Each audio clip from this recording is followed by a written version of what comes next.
Kayak saya sekuat tenaga, telinga kanan kiri itu memukul, sekali tak tebas leher. Kalau kamu jauhin aku, tak bunuh anak.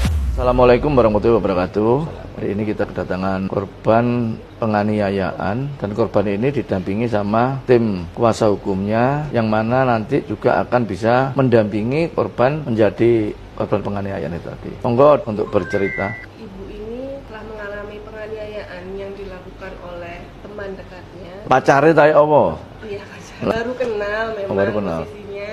Atas penganiayaan tersebut, dia mengalami Luka memar ya, waduh, lumayan kasihan. berat, gendang telinga pecah, luka-luka di beberapa bagian tubuhnya. Dan di sini karena pelaku melakukan beberapa pengancaman terhadap Intimidasi ya, pengancaman. anaknya juga, kami hadirkan dari Komnas Anak. Komnas Anak ada. Mbak kenal sama pelaku ini udah lama enggak? Belum, Pak. Berapa bulan? Dari tahun 2023 kita berteman lagi di TikTok, Pak. 2025 Desember berteman di Facebook, Pak. Pakai korban Facebook, untung nggak dikemplang duit. Terus dia minta nomor WA. Saya lihat di akun TikToknya itu dia tuh jadi spiritualis, Pak. Jadi saya kasih nomor WA-an gitu, Pak. Setiap hari. Februari itu baru dia ngajak ketemu. Baru ketemu itu memang sudah kelihatan kalau temperamen. Awal ketemu itu HP saya itu dibanting karena saya kan pakai password, Pak. Baru kenal kok minta password, kan sama-sama punya privasi. Dibanting sambil ngatain lonte, laporin, aku laporin atas pengrusakan. Nggak apa-apa, aku nggak takut. Terus kita pisah. Saya minta HP-nya dia. Kartuku nggak apa-apa bawaan, tapi aku HP butuh karena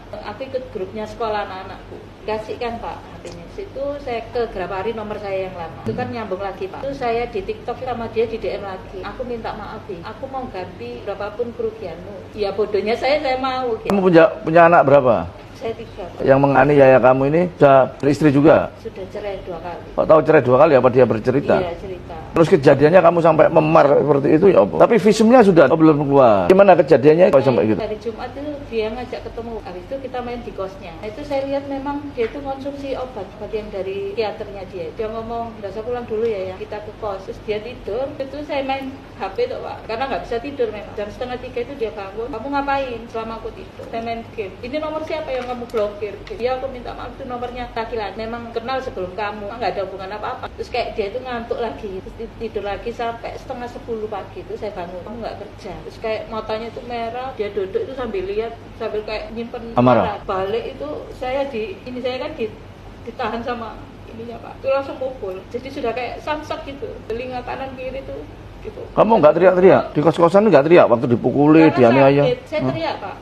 Saya ngomong, "Ampun Mas, ampun ya, aku salah, ampun. Tolong Pak, tolong," saya bilang gitu. Langsung dicekek itu, "Nggak kasih yang sini, Pak." Jadi tangan dua itu nyekek saya sekuat tenaga. Pikir saya mati, sama dia itu dilepas, Pak. Terus ngeliat saya itu kan sudah, dia meluk saya, nangis, tidur lagi. Saya ingat kenapa nggak ada yang bantu, karena kan dia pernah cerita, Pak, pernah ngancem tetangganya yang depan itu, "Kamu semati apa aku semati?" Saya ambil asam, pedangku, langsung ke wadah yang pagar ditutup. Setelah kejadian kamu dipukuli segala macam, kamu terus kemana? Saya diantar di rumah kakak saya itu nangis, kok bisa. Sekitar maghrib tuh saya bawa ke klinik, Pak. Dokter nyaranin, "Bu, ini sudah tidak kriminal, Ibu harus lapor." Saya disarankan ke Polda, Pak, ke Rumah Sakit Bayangkara dulu.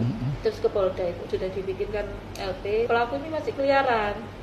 Saya kasihlah nomor teleponnya pelaku, Pak. Katanya penyidiknya itu, "Ini nomor enggak terdaftar, Bu, di WA." Paginya itu saya beli nomor, saya hubungi pelaku, Pak. Itu ngata-ngatain saya, Pak. "Ayo nggak apa-apa, aku tanggung jawab. Tak bawa kamu ke rumah sakit mana saya nggak mau. Sekali tak tebas lehermu. Sumpah ya, kalau kamu jauhin aku, tak bunuh anakku, tak buktikan. Aku nggak ngancem."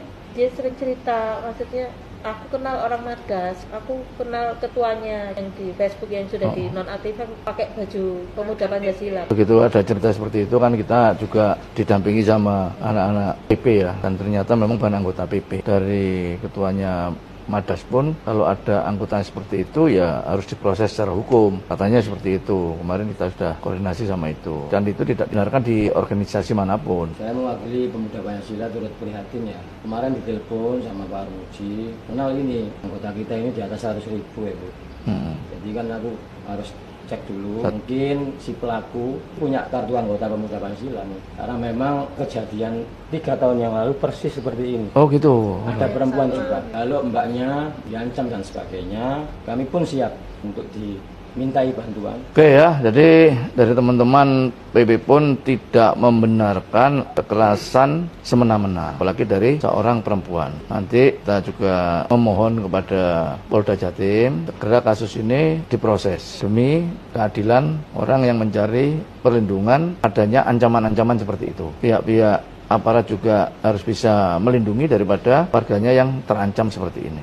Ya. Mungkin Komnas juga akan menjaga untuk anak-anaknya masuk ancaman-ancaman itu yang akan ditebas, dia nanti akan dijauh lagi. Di sini hadir ada Komnas Anak, ini Mbak Dinda ini yang sering melakukan pendampingan terhadap penganiayaan anak-anak. Jadi Mbaknya nanti kalau memang minta pendampingan sama Mbak Dinda ya nggak apa-apa, biar proses ini cepat dari pihak kepolisian. Cara itu Mbak ya.